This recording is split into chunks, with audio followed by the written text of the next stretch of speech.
Hi guys! So, here we go again. At eto, grabe. Napakasarap pala dito sa Doki. Ito ay sa SM Grand Central. And napapadaan ako dito noon pero hindi ko alam na ganito pala kasarap dito. So, eto na. Nagkaroon tayo ng napakasayang opportunity. Ayan.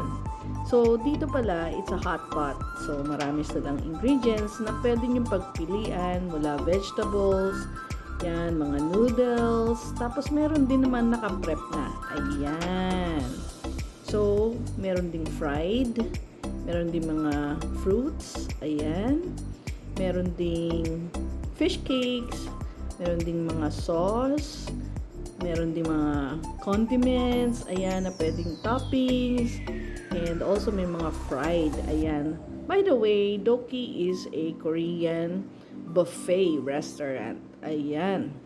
Tapos, guys, pwede din kayong magpa-assist sa gusto nyong lasa ng inyong mga sabaw, ayan, iba't iba. Which is, pagagawa natin dun sa isang assistant. Ayan. So, syempre, lahat ng leftovers may bayad.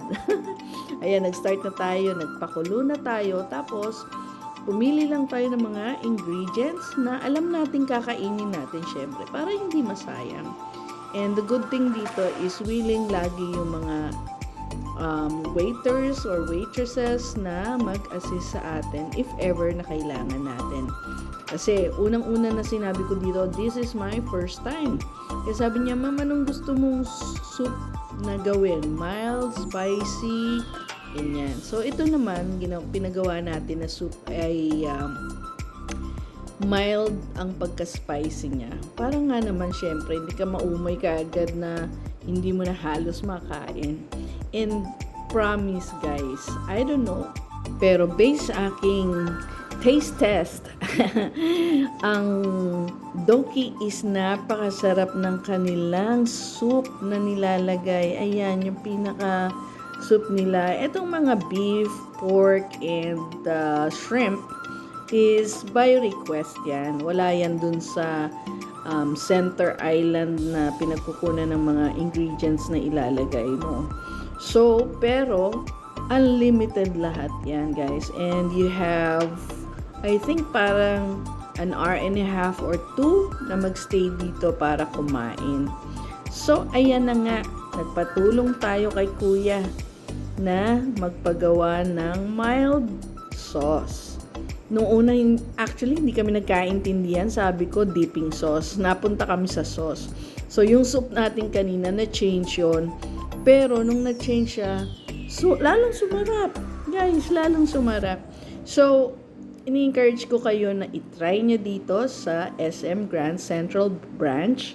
Yung Doki, nasa 3rd floor pala to. Ayan, tingnan nyo, naging pula. Pero hindi yan maanghang, guys. And then, we tried etong cheese. Dapat, it's a must na itry nyo. It's $199, I think.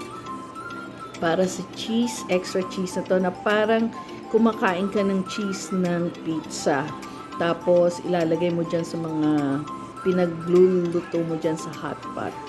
And, I guess, siguro, pag nagkaroon ng chance, I would still want to eat here. So, till next time, guys! Bye-bye!